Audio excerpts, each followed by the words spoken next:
Hello and welcome to part 2 of the Cranberries Backtracking episode, and we pick up with the band's fifth album, Wake Up and Smell the Coffee. Released in 2001, it would be the band's first and only album through MTA Records, and it was produced by Stephen Street once again. So after their last album, the band were again busy touring to promote it, it would again chart well, and they even released a B-sides compilation of songs from Bury the Hatchet that didn't make the final cut of that album. But we're not talking about that album, we're talking about this one, and this one starts with the song Never Grow Old, and it's clear that this album is a much slower take on their sound. It's one of their more pop-tinged efforts, but that's not to say that this album is bad by any means. It charted and sold decently enough, and it was a smart choice by the band to make an album like this before taking a hiatus after the fact. Maybe part of that was due to the issues that they had with the label. After all, unlike their previous albums to this point, this one didn't get released on vinyl, which kind of made the process any easier. But despite that, the band still inconceivably sound pretty goddamn good. Dolores is a great singer as usual, and the rest of the band share incredible restraint, which helps this album's more deliberate pacing. Stephen Street being back to produce was a really nice touch too, as the dude just brings out a lot of positives in the otherwise middling structure, and the lyrics have a more positive feel, talking about things like dreams, love and environmentalism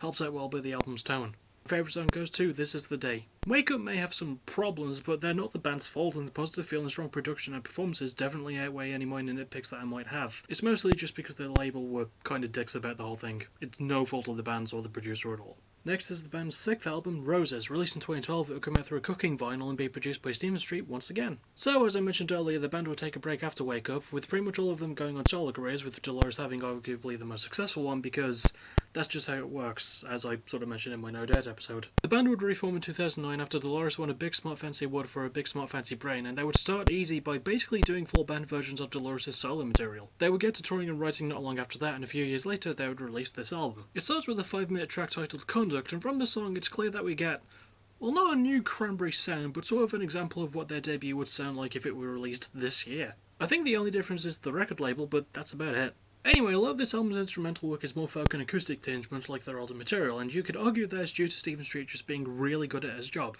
I think this was, again, a smart choice by the band to make an album like this. It gets them back into their comfort zone, but it still stays in their wheelhouse. The performances are, as usual, amazing, but the lyrical content goes a bit darker too, talking about things like sexual assault, overthinking, fame, and love. My favourite song goes to Schizophrenic Playboys. To be honest, Roses isn't anything new, but the band made a smart choice with it. They still sound great, Stephen Street is still a great producer, and for a Cranberries album, that's really all that you need. It's just really good. And finally, we reach the band's 8th and last ever album, In the End. Released in 2019, it would come out through BMG and be produced by Stephen Street. So as I mentioned at the end of part 1, I am skipping 2017 Something Else because that is just acoustic renditions of older songs, and my rule against bands covering their own material still stands. Sorry about that. Anyway, in the time between albums, the band won a couple more awards, then in early 2018, Dolores O'Riordan passed away. And the rest of the band wisely decided that this album would be their last one, as they didn't want to carry on without Dolores. May she rest in peace, and may I say that I'm thankful to even be doing this episode, because the Cranberries have such a great back catalogue of music. God rest us all.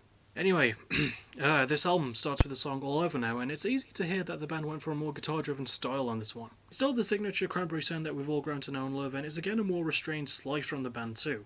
The members all sound really good, including Dolores. Actually, the whole album is a bunch of demos that the band wrote back in 2017, but there are a lot of issues that made that very difficult to actually record them. Luckily, because the band are just really nice people, they legit actually asked for permission from Dolores' surviving family members to record the album. Dolores' family gave the okay, and the band got Stephen Street back to help them finish what can't have been an easy recording process in the least. The album still has a strong and steady pacing, and that structure is boosted by fantastic production which adds a lot to the core. The lyrics maintain their political messages mixed with songs about heartbreak and abuse, all told in a personal feeling way. My favourite song goes to Got It. The Cranberries absolutely give it their all on their final album, with unique instrumentation, solid production and smart lyrics. Thank you, Dolores, for everything you've given this world in terms of music. Thank you. So, as I try not to tear up, that'll about do it for this episode. Did you guys like it in the end, or did it make you feel more like a zombie? Regardless, I hope that you all enjoyed watching these videos as much as I enjoyed putting them together. This was easily one of my favourites to write in quite a while. For the next episode, I'll be covering New York City sound The Pretty Reckless, but the next video you'll see me for will probably be a Fight of the Night this weekend, if there is one to review. And there's also the possibility of another episode of Catch Up Chaos and Music of the Month as well. Yeah, the Pretty Reckless don't have a lot of albums out, but I'm hoping to get the episode for them out some point in November. And as always, thank you for watching. You're awesome. Bye bye.